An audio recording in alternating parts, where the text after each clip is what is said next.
Hey guys, welcome back. I'm sure you guys are wondering why isn't this a Pokemon What If? But don't worry, I'm working on the other Pokemon What. I just want to do some other What If series, and this is only going to be once a month video, so you don't have to worry about your Pokemon content. Before we begin the episode, first I want to put up some ground rules to make sure that this is a bit more realistic. Clementine is going to be a bit older to where she is 11, and Ellie is a bit not as older but old enough to understand what's going on. She's going to be about 10 years old. Other than that, let's don't waste any time. What if Ellie and Clementine swap places? Well, let's begin the video. Lee Everest is a history professor on his way to prison after convicted of killing a senator who had an affair with his life. Is being transported by a police officer in the back of its cruiser heading towards the prison.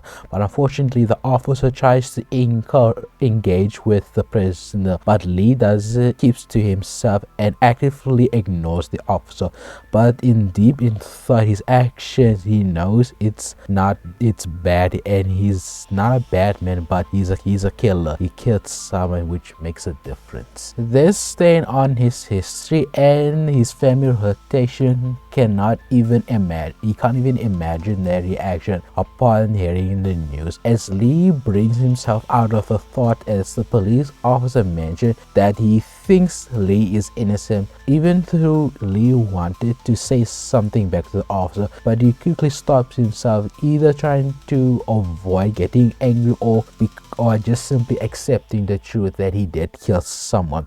But Lee seems to pay attention and see a man's about to cross the street, and clearly the officer isn't paying attention to the road, as Lee attempted to get the old man to stay attention to the road, but simply too late, as the car crashes into the man, veering off to the highway and crashing deep in the forest at the side of the road. After a few minutes, perhaps even hours, it was really hard to say, but once Lee Everett finally wakes up and quickly realizes he's stuck in the police cruiser and still handcuffed, and he broke the window with his foot and crawling out of it.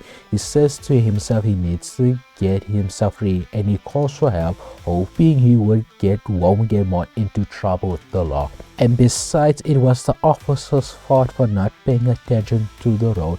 But unfortunately, speaking of the officer, Lee could see the older gentleman laying on the ground.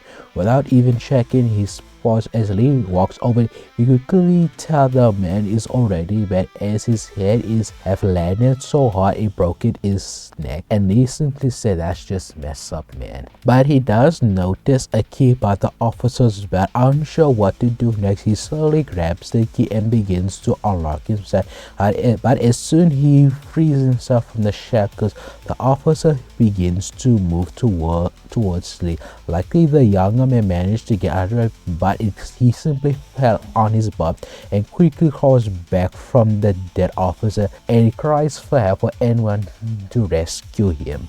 As Lee still crawls away from the dead police officer, he hits the car behind him, and fortunately he's next towards a shotgun, and unfortunately he attempts to grab it and shoot the officer, but it seems like the shotgun doesn't hold some sort of ammo. He quickly looks around and notices a pack of shotgun shells. Even though Lee he never had a gun before, but he knows the basic on how but he does know the very basics of one on how it works. But reloading is a much more different story, as the deaf officer is on top of Lee, and Lee has to use the shotgun barrel as a barrier between the dead men's teeth. All of a sudden, something grabs the officer's leg, and a mysterious person shouted, "Shoot him fast!" and managed to pull the dead man away from Lee, give him enough time to load the gun and shoot the officer at the head. As Lee begins to breathe a sigh of relief, as he noticed a young girl of 10 years old with different details as set apart, as she has few freckles and her eyes are green. Clementine, and an brown ambush hair and typical brown tied out to like a ponytail. And Lee seems to be surprised that a kid is out here. Before he could say anything else, the two of them heard a mob of creatures crawling towards them, the living dead.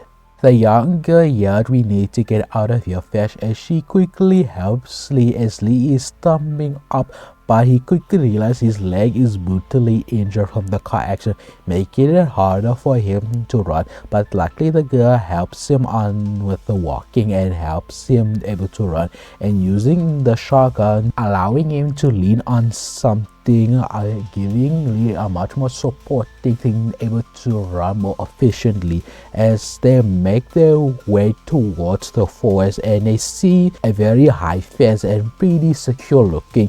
As Lee pulls the girl up and manages to get over it and himself, they move away from the fence as they notice the walker tries to get through, but the fence holds them off. The dead eventually lose interest, and the girl simply said that was too close for comfort. "Yeah, thank you for helping me better," said Lee. "By the way, what's your name, kid?" And the little girl simply says, Ellie Williams. "And what's yours, mister?" And the older man simply said, "Lee Everett." Introducing Joel here, a single father living Australian Texas with his 12-year-old daughter Sarah. On one of his birthdays, suddenly an outbreak surged of a brain infection.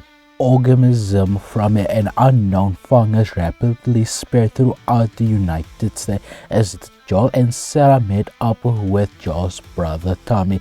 They attempt to flee the area. Joel and Sarah briefly separate from Tommy, who was keeping the infestation at bay, and Joel and Sarah came to a flee and encounter a lone soldier ordering to open fire at them. He does, and Joel and Sarah fell down and he separated them only a few feet. When the soldier is about to execute Joel, he suddenly gets headshot by Tommy. Luckily for Joel, he managed to survive the attack with a minor injury, but unfortunately the same thing cannot be happened with Sarah, as her injury is way too severe for allow her to survive, meaning that Joel's daughter is slowly dying by its arm, and this greatly devastated seeing his own daughter just die in front of him by his arms, which devastates him. In the late summer of 2033, over 20 years later has passed down as Joel has transformed into a loving father, into a hardened survivor. The loss of his daughter greatly scarred him through his very being, making him much more ruthless and prioritizing only survival over companionship, and becomes emotionally closed off and willing to do whatever it takes to protect himself and those he cares about, though there are few left he cares about.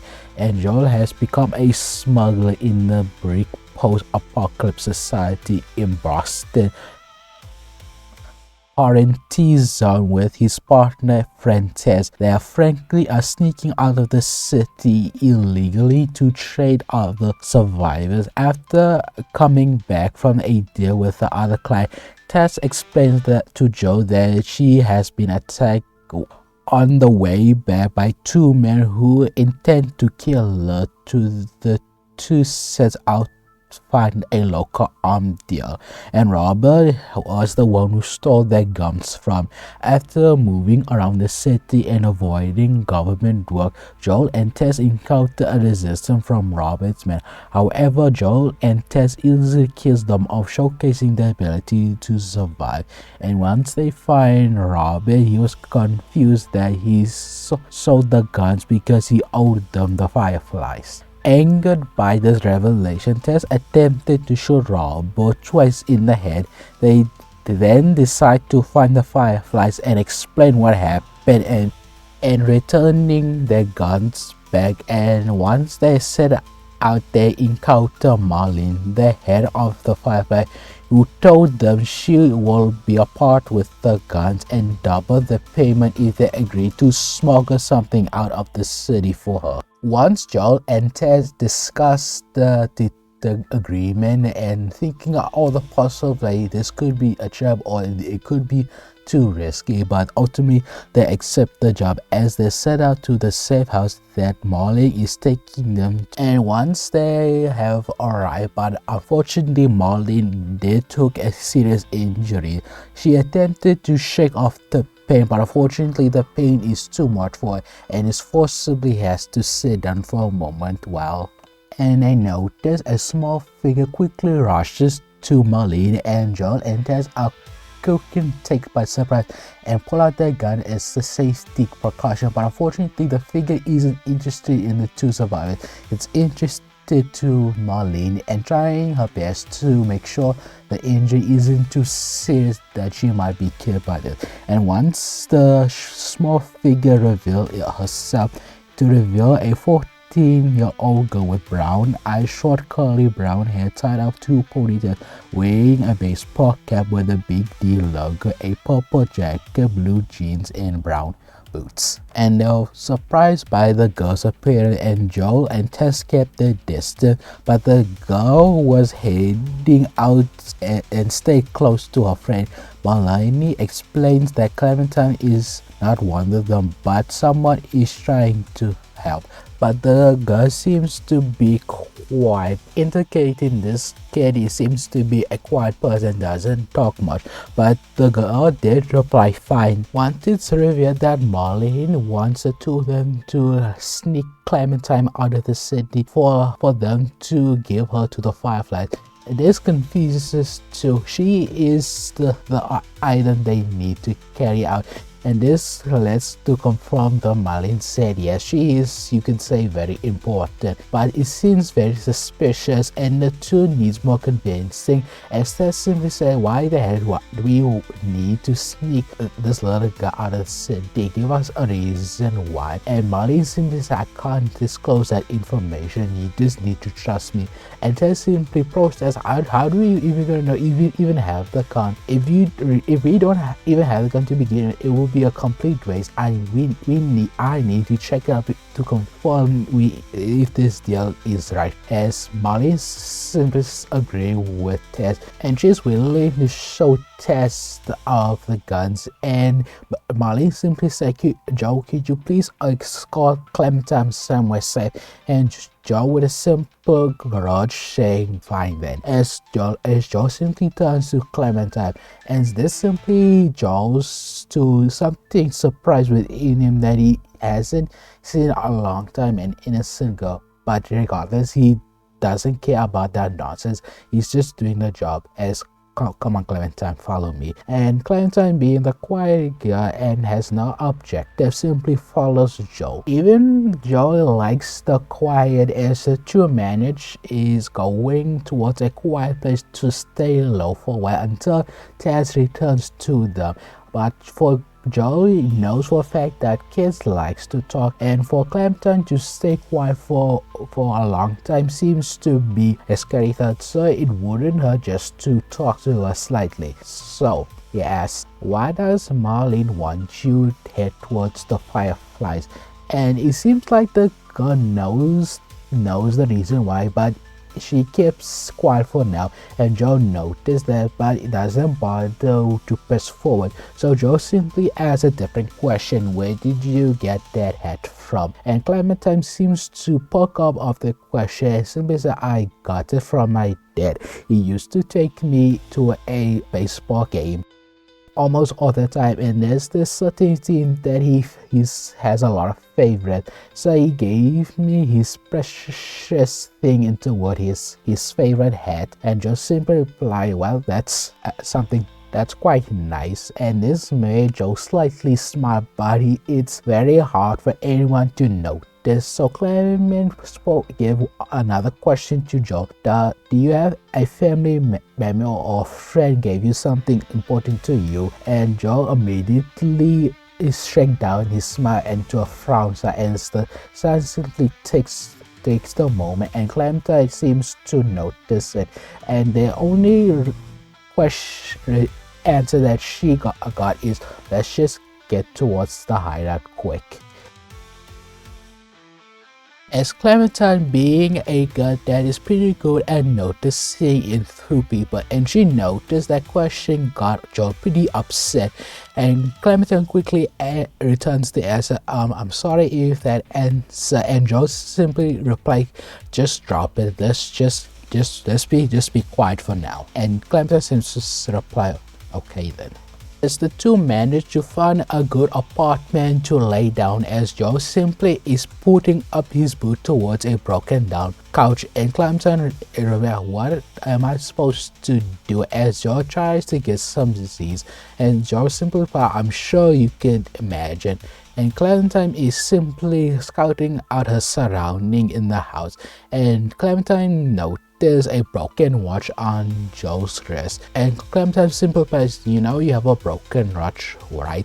And with those words, Joe simply goes into his deep sleep, as we plan out to a different perspective. As we plan back to Lee, as Ellie is helping the older man entering the house, as Ellie is attempting to get something to patch up Lee, and Lee is surprised by the girl's tenacity on trying helping him, but he's pretty sure that she doesn't know how to stitch up a broken leg. Ellie seems to be confident but is unsure where the bandage is, so she goes deeper in the house and Cecily make yourself at home, as she goes off somewhere, and Lee is looking around and notice something an empty glass next to a tap. He quickly goes to it and simply fills up with water so that he can quench its thirst. It felt like he hasn't drinking for hours. After that, he simply looks around and notices a recording with a few messages, and Lee is thinking to himself, Ellie has some messages that she probably doesn't know she had. So Lee wouldn't hurt to listen to other messages and making sure there isn't any important information that her parents wants to tell Ellie something about, and Lee receives a message like in canon, and once he heard everything from the messenger recording, Lee immediately felt very bad for the girl and immediately wants to take care of Ellie and just to look after her, and knowing very well that her parent is already dead. And once Lee looks through the photo, but just like in canon, the undead babysitter attacked Lee, and he played up pretty similarly, but the key difference, Lee attempted to get to his shotguns, but it's clearly too far away for him to reach. So when Ellie quickly heard about the scream, he quickly ran towards his aid and quickly hands him a hammer, allowing Lee to kill it. And Ellie points out that was her babysitter. I thought she was out of the house, but apparently she stayed here. And Lee says, then how not know this? And Ellie points out she's been living on top of a tree because the walkers can't climb up, and Lee replied, that's smart. And Lee quickly bends down to the girl's eye level, and you have been by yourself all this time through all of this.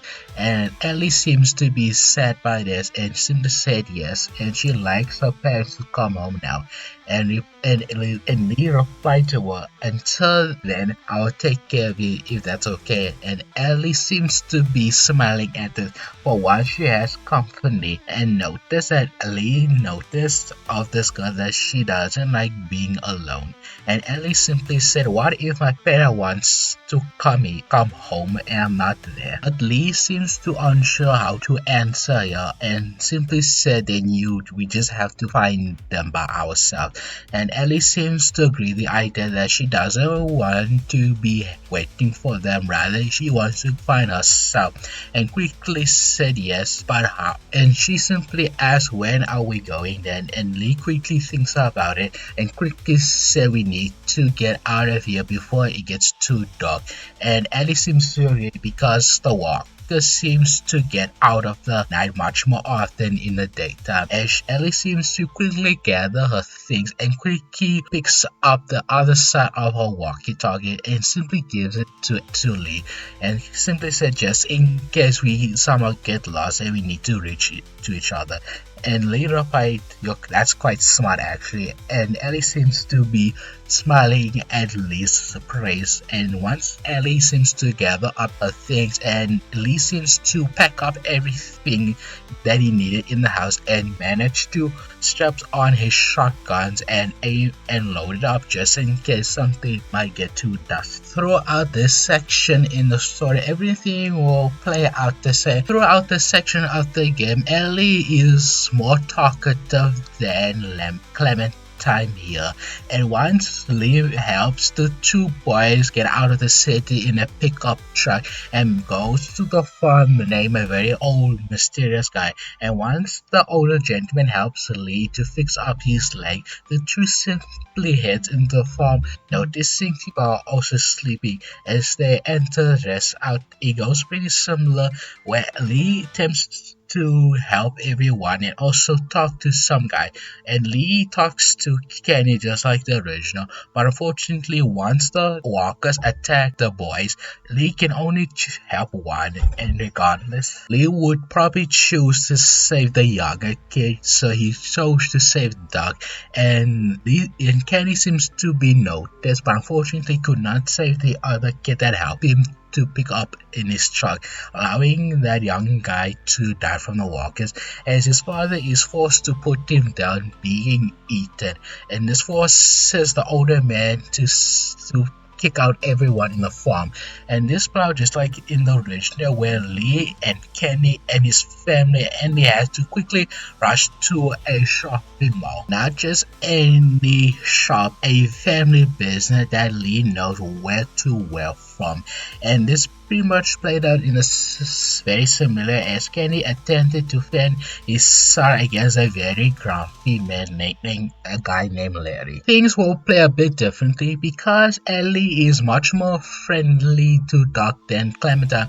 This allows the younger girl to defend his friend, thinking this old guy thinks his friend is being bitten, and this little girl is simply saying every bad word in the dictionary, and everyone is shocked by her outburst, and Larry thinks she must be a sailor and this girl must be punished for being one. Unfortunately, when Larry attempts to do something, Ellie quickly is in front of him, blocking him away from Ellie, as Ellie is standing behind me attempting to protect him, even though Ellie is unsure how to take care of Kenny. But once Larry threatened Ellie, it is a different story, as Lee is not just telling, he's threatened if Larry ever puts his hands on the two kids, then he's going to get a whooping.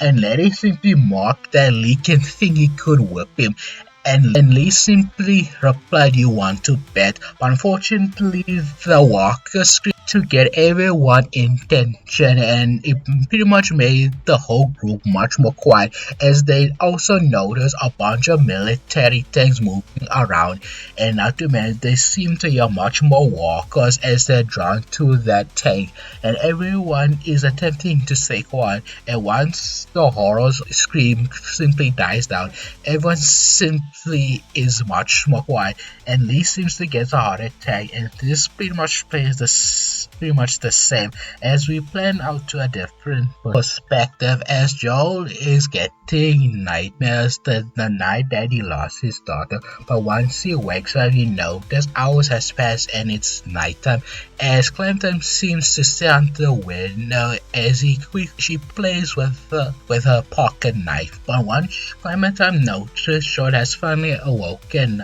she doesn't say anything but good morning. And after that, Tess seems to enter and confirms that Marlene is telling the truth. She knows there's a bunch of weapons waiting for them to collect, but first they need to take Clementine the outskirt in a location where they can give her to the Fireflies. And once Joel is heard about it, the trio simply heads outside of the city. Even though Clementine isn't a talkative person like Ellie, but she is a very curious girl, and she simply asks the questions, what's like the outside world? Joel not wanting to entertain the girl, but Tess is happy to do so as a motherly instinct kicks in, explains to them about the infection that before they get too far. However, the two patrol military members will ambush them and subdue them and attempting to scan them, but scanning Tess and Joel for nothing. Seemsly when the soldier goes for Clementine, it seems like the girl for once she's in a panic, like she has something to keep. And remembering the lesson from Molly that Clementine needs to protect the secrets, and she immediately pulls out her pistol and shot the military in the head and shocks Tess and Joe complete shock. And Joe seems to take the gun away from Clementine. What you are doing with a gun? And Clementine simply responds, "See, I know what I'm doing with a gun." But once Tess takes out the scanner and shows Joe that Clementine is infected, and that's where we're gonna end the video there.